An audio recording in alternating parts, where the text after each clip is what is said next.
नमस्कार साथियों, प्रस्तुत है रामधारी सिंह दिनकर जी की आशावादी कविता आशा का दीपक। जैसा कि कविता का शीर्षक है आशा का दीपक, ये आशा और हौसला दिलाने वाली कविता है।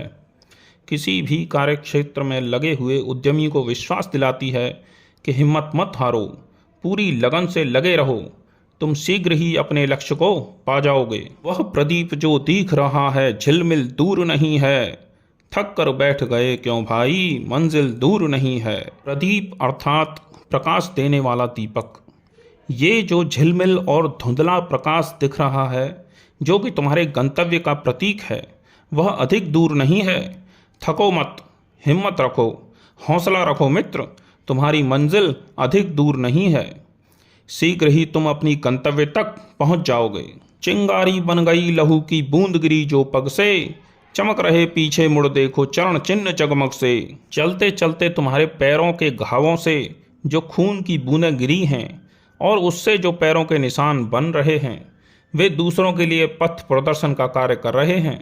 अर्थात तुम जिस रास्ते पर चल रहे हो वह बड़ा ही कठिन रास्ता है, लेकिन यदि तुमने इस दुर्गम मार्ग पर चलकर दिखा दिया है तो यह बाकी लोगों के लिए प्रेरणा का स्रोत बन जाएगा। शुरू हुई आराध्य भूमि यह क्लांति नहीं रे राही, और नहीं तो पांव लगे हैं क्यों पड़ने डगमग से। अब यहाँ से तुम्हारी तपोभूमि, तुम्हारी कर्म भूमि शुरू होती है। अब थकान और शिथिलता के लिए कोई स्थान नहीं है। इस समय तुम्हारे पांव डगमगाने नहीं चाहिए।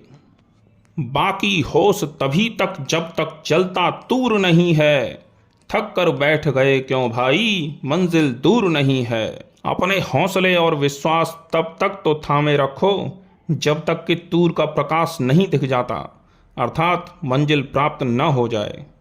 थक कर निराश न हो मित्र, हम कुछ ही देर में लक्ष्य तक पहुंच जाएंगे। अपनी हड्डी की मसाल से हृदय चीरते तमका, सारी रात चले तुम दुख झेलते कुलिश निर्मम का। अपने शरीर को भी दांव पर लगाकर तुम अंधेरे का सीना चीरते हुए आगे बढ़ रहे हो। दिन हो या रात हो और कितना भी निर्मम दुख झेलना पड़े, फिर भी तुम आगे बढ़ते ही जा रहे हो। एक खेप है शेष किसी विध पार उसे कर जाओ, वह देखो उस पार चमकता है मंदिर प्रियतम का। रात दिन मेहनत करके क्लिष्ट से क्लिष्ट दुखों को झेलते हुए तुम यहाँ तक पहुँचे हो। अब बस एक खेप और बची है, कार्य का आखिरी एक हिस्सा और बचा है। इसे और किसी भी तरीके से पूर्ण कर लो तो उस पार तुम्हें तुम्हारी मनचाही मंजिल मिल जाएगी, लक्ष्य प्राप्त हो जाएगा। आकर इतना पास फिरे वह सच्चा सूर नहीं है, थक कर बैठ गए क्यों भाई, मंजिल दूर नहीं है। लक्ष्य के इतने निकट आकर जो निराश होकर हथियार डाल दे वो सच्चा सूरवीर नहीं हो सकता।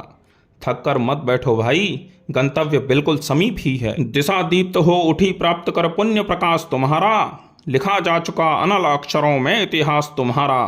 किसी भी राह पर चलने के लिए तुम्हें अलग से किसी प्रकाश की आवश्यकता नहीं है। तुम स्वयं ही इतने तेजस्वी हो कि तुम जिस दिशा में जिस राह पर भी चल दो वही रोशनी से जगमगा उठेगी। और जिस शिद्दत से कठिन परिश्रम से तुमने अपना रास्ता तय किया है, तुम्हारा नाम तो सुनहरे अक्षरों में लिखा जाएगा। जिस मिट्टी ने लहू पिया हवा फूल उगाएगी ही, अंबर पर घन छाएगा ही उच्छ्वास तुम्हारा। किसी भी कार्य में तुम्हारी अनवरत मेहनत लगी है, वहां सफलता के पुष्प अवश्य ही खिलेंगे। तुम्हारा कठिन परिश्रम ही तुम्हारे लिए सहायक सिद्ध होगा। और अधिकले जांच देवता इतना क्रूर नहीं है, थक कर बैठ गए क्यों भाई, मंजिल दूर नहीं है, मंजिल दूर नहीं है। किसी भी जांच या परीक्षण की एक सीमा होती है। ईश्वर भी इतना अधिक क्रूर नहीं हो सकता कि तुम मेहनत करते करते टूट जाओ और ईश्वर पिघले भी ना। प्रत्येक असंभव दिखने वाले लक्ष्य का भी भेदन किया जा सकता है। आवश्यकता है तो बस एकाग्र चित्त होकर अपने लक्ष्य की तरफ बढ़ते रहने की।